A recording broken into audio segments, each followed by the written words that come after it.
आज की कहानी है, किस्मत वालों को मिलता है सच्चा प्यार। नमन न्यूयॉर्क अपने बिजनेस मीटिंग के लिए गया था और अब वहाँ का सारा काम खत्म करके आज इंडिया लौटा था। नमन मुंबई एयरपोर्ट पर इंतजार कर रहा था अपने ड्राइवर का, क्योंकि उसके ड्राइवर ने बोला था कि वो एयरपोर्ट पिक करने के लिए आने वाला है। काफी टाइम हो गया था लेकिन वो नहीं आया और ना ही उसका कॉल लग रहा था। कुछ देर बाद नमन का फोन भी स्विच ऑफ हो गया क्योंकि चार्ज नहीं था। इंतजार करते करते बहुत टाइम हो गया था तो नमन ने सोचा कि वो टैक्सी से ही चला जाए। फिर वो अपना सारा सामान लेकर एयरपोर्ट से बाहर निकला और टैक्सी की राह देख रहा था कि कोई आए। तभी एक टैक्सी आते देख नमन उसे हाथ दिखाकर रोका और जैसे ही बैठने गया तो एक लड़की दूसरे साइड से टैक्सी में बैठ गई। नमन ने कहा कि ये टैक्सी उसने रोकी है, तो वो बोली तो क्या हुआ, बैठी तो मैं पहले ना, आप दूसरी टैक्सी ले लो। नमन फिर उससे कहा कि आपको किस तरफ जाना है। उसने कहा मैं कहीं भी जाऊं, आपको उससे क्या मतलब। उसका ये सब सुन के नमन को थोड़ा गुस्सा आने लगा। एक तो मैं कब से इंतजार कर रहा हूँ, ड्राइवर नहीं आया मेरा और ये इधर मुझसे बेहस कर रही है। फिर नमन भी टैक्सी में बैठ गया और बोला भैया चलो। वो लड़की ज्यादा कुछ नहीं बोली और आगे चल के उसका घर आ गया तो वो नमन से पहले ही उतर गई और नमन आगे निकाल गया टैक्सी में। फिर जब नमन को प्यास लगा तो वो पानी पीने के लिए पीछे वाले सीट से पानी की बोतल लेने गया तो देखा उधर एक छोटा सा हैंड पर्स था जिसमें एक पैन कार्ड, आधार कार्ड और एक छोटी सी डायरी थी। वो पर्स उस लड़की का था। नमन ने ड्राइवर को बोला कि देखो ये उस लड़की का पर्स इधर छूट गया है, तुम इससे पुलिस स्टेशन में जाके जमा कर देना। फिर वो ड्राइवर बोलने लगा कि नहीं साहब, मैं नहीं पढ़ना चाहता, ये पुलिस के चक्कर में वो 10 सवाल पूछते हैं, बार बार पुलिस स्टेशन बुलाते हैं। मैं ठहरा एक ड्राइवर, दिन भर गाड़ी चला के कुछ पैसे कमाता हूँ, अगर पुलिस स्टेशन के ही चक्कर काटते रह गया तो खाऊंगा क्या। साहब ये काम आप ही कर दो, आप पुलिस स्टेशन जाके जमा कर देना। फिर नमन ने सोचा ठीक है, मैं एक जिम्मेदार नागरिक होने के कारण ये तो कर ही सकता हूँ। और फिर नमन का घर आ गया। नमन ड्राइवर को उसका भाड़ा देकर उतर गया। नमन के घर में नमन अलावा उसके मम्मी पापा रहते हैं। नमन उनसे मिला, उनका हाल चाल लिया और पूछा कि ड्राइवर आया क्यों नहीं एयरपोर्ट पर मुझे लेने। तो माँ ने बताया कि रास्ते में गाड़ी खराब हो गई तो उसने तुम्हें कॉल किया लेकिन तुम्हारा फोन ऑफ था, तो उसने घर पर कॉल करके बताया कि वो गाड़ी ठीक करवाने के लिए जा रहा है। नमन ने कहा ठीक है और अपने कमरे में चला गया आराम करने। जब नमन शाम को सोकर उठा तो अपना कमरा ठीक करने में जुट गया जो कि बहुत बिखरा हुआ था। तभी नमन को वो उस लड़की का पर्स दिखा जो उससे गाड़ी में मिला था।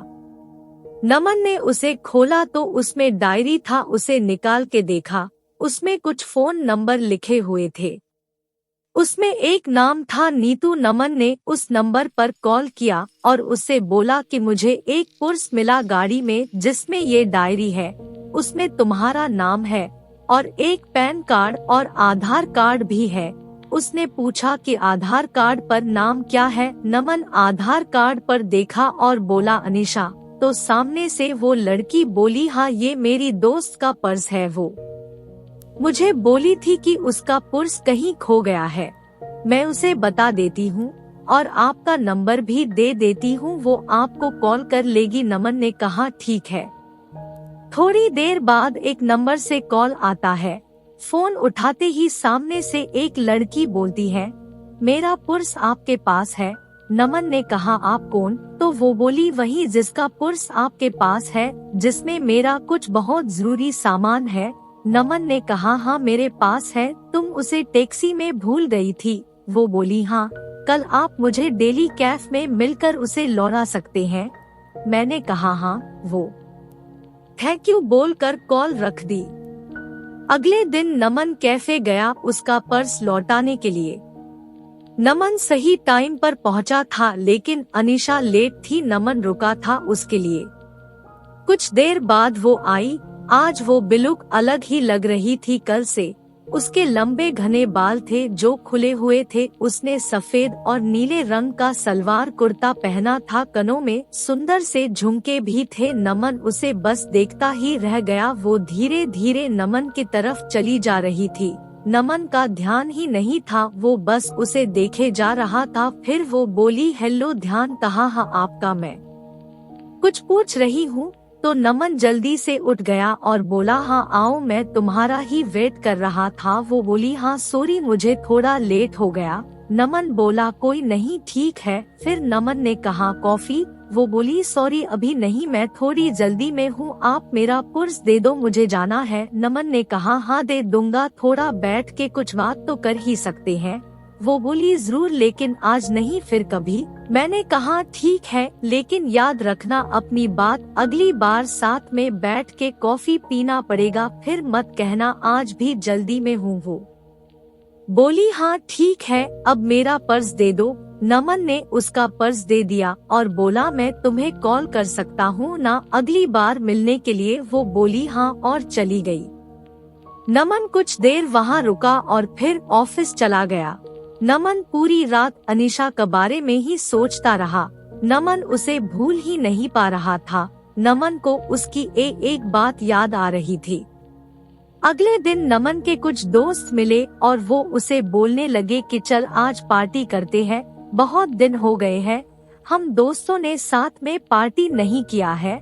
नमन ने कहा, ठीक है, सब चल रहे हैं तो मैं भी चलता हूँ। फिर वो 5 दोस्त एक क्लब में गए। सब वहाँ बहुत नाचे साथ में, फिर थोड़ा ड्रिंक भी किया। तभी नमन की नजर एक लड़की पर गई जो लगातार बहुत ड्रिंक कर रही थी। नमन ने ध्यान से देखा तो वो और कोई नहीं, अनीशा थी।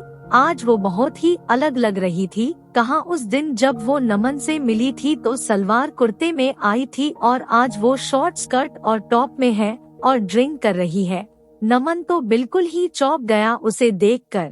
नमन उसके पास जा ही रहा था उससे बात करने के लिए कि तब तक उसके दोस्त उसका हाथ पकड़ा कर डांस करने के लिए लेकर गए। नमन की नजर अनीशा पर ही थी, लेकिन थोड़ी ही देर में वो वहाँ से कहीं चली गई। घर जाकर नमन उसे कॉल किया, वो कॉल भी नहीं उठा रही थी। नमन उसे बहुत बार कॉल किया, लेकिन उसने नमन का एक भी कॉल का जवाब नहीं दिया।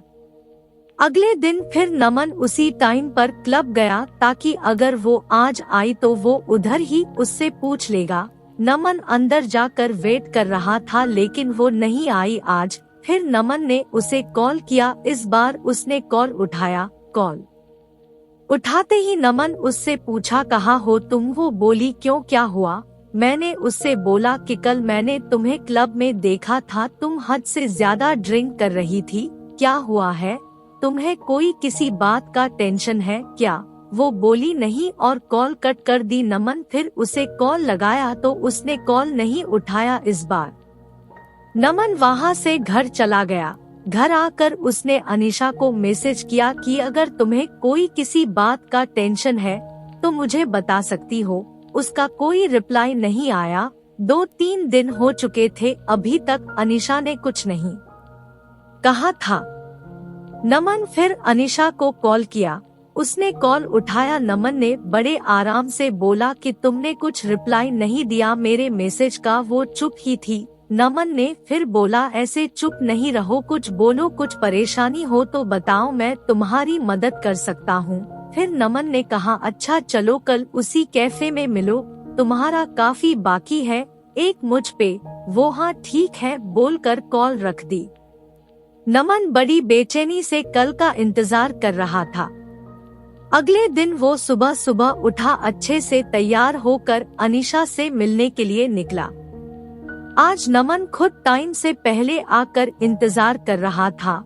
थोड़ी ही देर में अनीशा आई। वो बहुत सुंदर दिख रही थी। आज उसने जीन्स टॉप पहना था और बाल वैसे ही खुले थे। वो जैसे जैसे आगे आ रही थी चल के उसके बाल उसकी आंखों के तरफ आ रहे थे। वो उन्हें ठीक करती हुई आ रही थी। वो आके नमन के सामने वाले कुर्सी पर बैठ गई। वो शांत थी। नमन ने पूछा कॉफी? वो हॉकी सी मुस्कुराहट के साथ बोली हाँ। नमन ने वेटर को कॉफी के लिए बोला और अनीशा से बोला चलो अब बताओ क्या बात है जिससे तुम परेशान हो। पहले तो वो कुछ नहीं बोल रही थी, फिर नमन ने कहा बोलो कुछ। वो बोली कि मैं मुंबई में अकेले रहती हूँ, यहाँ मैं अपना कैरियर बनाने के लिए आई हूँ। ये बोलते बोलते वो चुप हो गई। मैंने कहा हाँ आगे बोलो, इसमें क्या हुआ? ये तो अच्छी बात है, तुम अपने कैरियर पे इतना ध्यान दे रही हो। फिर वो बोली लेकिन अब नहीं हो पा रहा है, मेरा काम में बिल्कुल ध्यान नहीं रहता, मुझे अपने बॉस से बहुत बार अब डांट सुननी पड़ती है और उसने तो ये तक कह दिया है कि अगर ऐसा ही चलता रहा तो वो मुझे नौकरी से निकाल देगा। 2 महीने हो गए है मेरे इस वार्ताओं से मुझे रोज डांट सुनी पड़ती है। मैंने उसे पूछा ऐसा क्या हो गया है कि तुम इतनी परेशान रह रही हो? वो चुप हो गई फिर थोड़ी देर बाद बोली मुझे कैंसर हो गया है। ये सुनकर नमन घबरा गया। आगे वो बोलती रही 2 महीने पहले मैंने चेकअप करवाया था तो डॉक्टर्स ने बोला कि मुझे कैंसर हो गया है, अभी 2nd स्टेज पर है। ये सुनकर मैं तब से परेशान रहती हूँ कि कैसे मैं सब करूँगी, मेरा इस दुनिया में कोई नहीं है, बचपन से ही मैं अनाथ हूँ, बस कुछ ऑफिस के दोस्त हैं। मैं ये बात अपने ऑफिस में भी नहीं बता सकती कि अगर बॉस को पता चला तो वो मुझे कहीं नौकरी से निकाल ना दे। 3 महीने पहले ही मेरा प्रमोशन हुआ है, मुझे हेड ऑफ द डिपार्टमेंट बनाया है और ये सब हो गया। मैं अब क्या करूं, कुछ समझ नहीं आ रहा है। ये सब सुनकर नमन ने धीरे से उसका हाथ अपने हाथ में लिया और बोला तुम अकेले नहीं हो, मैं तुम्हारे साथ हूँ। वो चुपचाप नमन की ओर देखने लगी। नमन ने कहा हाँ तुम सही सुन रही हो, मैं तो उसी दिन से तुम्हें पसंद करने लगा था जिस दिन तुम अपना पर्स लेने के लिए मुझसे मिलने आई थी। ये सुनकर उसने अपना हाथ पीछे कर लिया। नमन ने पूछा क्या हुआ, हाथ क्यों हटा लिया तुमने? वो बोली नहीं ये सब ठीक नहीं है, मेरी जिंदगी का ही भरोसा नहीं है और मैं तुम्हें मेरे वजह से कोई परेशानी नहीं दे सकती। नमन उसे प्यार से समझाया कि नहीं, तुम मुझे कोई परेशानी नहीं दे रही हो, मैं तुम्हारा ध्यान रखना चाहता हूँ, तुम्हें अपनी जिंदगी का हिस्सा बनाना चाहता हूँ, मैं हमेशा तुम्हारे साथ रहूँगा, कभी तुम्हें अकेला नहीं छोड़ूंगा। वो बोली नहीं तुम समझो, कल को पता नहीं मैं रहूं या ना रहूं, तुम क्यों खुद को किसी की परेशानी में डाल रहे हो। नमन उसे बहुत समझाया लेकिन वो नहीं मानी और चली गई। नमन उसके पीछे गया, उसका हाथ पकड़ के रोका और उससे कहा तुम्हें कभी भी किसी की जरूरत हो तो मैं हमेशा तुम्हारे साथ रहूंगा। और फिर अनीशा चली गई। नमन उसे रोज उसका हाल पूछता था, वो डॉक्टर के पास चेकअप के लिए गई कि नहीं, टाइम पर सब दवाइयाँ ले रही है कि नहीं। उस दिन के बाद नमन ने कभी उसे अकेला नहीं महसूस होने दिया। नमन उसे रोज फोन करता था, उसका हाल पूछता था। 4 महीने हो चुके थे ऐसे बात करते करते। एक दिन शाम को फोन पर बात करते करते अनीशा बेहोश हो गई। नमन उसे पुकारता रहा लेकिन वो कुछ नहीं बोल रही थी। नमन तुरंत उसके घर जाने के लिए निकल गया। उधर पहुंचा तो देखा कि अनीशा के घर पर कोई नहीं था। फिर उसके पड़ोसियों से पूछा तो पता चला वो उसे हॉस्पिटल लेकर गए हैं। मैं तुरंत हॉस्पिटल पहुंचा, इंक्वायरी डेस्क पर उसके बारे में पता किया और उसके रूम के तरफ गया। वह 2-3 लोग खड़े थे जो अनीशा को हॉस्पिटल लेकर आए थे। नमन उनसे पूछा कि क्या हुआ अनीशा को, तो वो बोले कि अनीशा अपने घर में बेहोश होके गिर गई थी। वो तो उसके घर का दरवाजा थोड़ा खुला था तो एक बच्चे को बॉल खेलते खेलते उसके घर में चला गई तो हमने जाकर देखा ये बेहोश पड़ी थी। अनीशा अकेले रहती है यह, तो हम उससे हॉस्पिटल लेकर आए। तभी आईसीयू से एक डॉक्टर बाहर आए और बोले अनीशा की हालत खराब है, हमें उसका ऑपरेशन करना पड़ेगा। नमन ने पूछा ऑपरेशन के बाद अनीशा बिल्कुल ठीक हो जाएगी ना? डॉक्टर ने कहा अभी कुछ बोल नहीं सकते। नमन ने कहा, डॉक्टर आप ऑपरेशन की तैयारी कर लीजिए और पैसे की कोई फिक्र ना करे। ये सुनकर डॉक्टर चले गए। पूरे 5 घंटे बाद ऑपरेशन रूम से डॉक्टर बाहर आए। नमन जल्दी से डॉक्टर के पास गया और पूछा, अनीशा कैसी है? डॉक्टर ने कहा, ऑपरेशन सक्सेसफुल हुआ, घबराने की बात नहीं है कुछ। नमन के जान में जान आई। उसने पूछा, क्या मैं अनीशा से मिल सकता हूँ? डॉक्टर ने कहा, अभी नहीं, कुछ देर बाद। नमन ने कहा, ठीक है। फिर नमन बाद में अनीशा से मिला। वो नमन को देखकर रोने लगी। नमन उसके पास बैठा था। उसने कहा कि बोला था मैं हमेशा तुम्हारे साथ रहूंगा। ये सुनकर अनीशा और रोने लगी। नमन उसे चुप कराए और कहा, अभी अभी तुम्हारा ऑपरेशन हुआ है, ऐसे में तुम्हें रोना नहीं चाहिए। हम दोनों बहुत देर तक एक दूसरे का हाथ पकड़ा कर बैठे थे। फिर वो दोनों घर आए। नमन उसका बहुत ध्यान रखता था। नमन ने अनीशा के बारे में अपने घर वालों को बता दिया था, तो अब वो अनीशा के साथ ही रहता था, उसका ध्यान रखता था। जब अनीशा पूरी तरह से ठीक हो गई, तब दोनों ने शादी कर ली और हमेशा के लिए दोनों एक साथ हो गए। Thank you for watching. Please like, subscribe and share.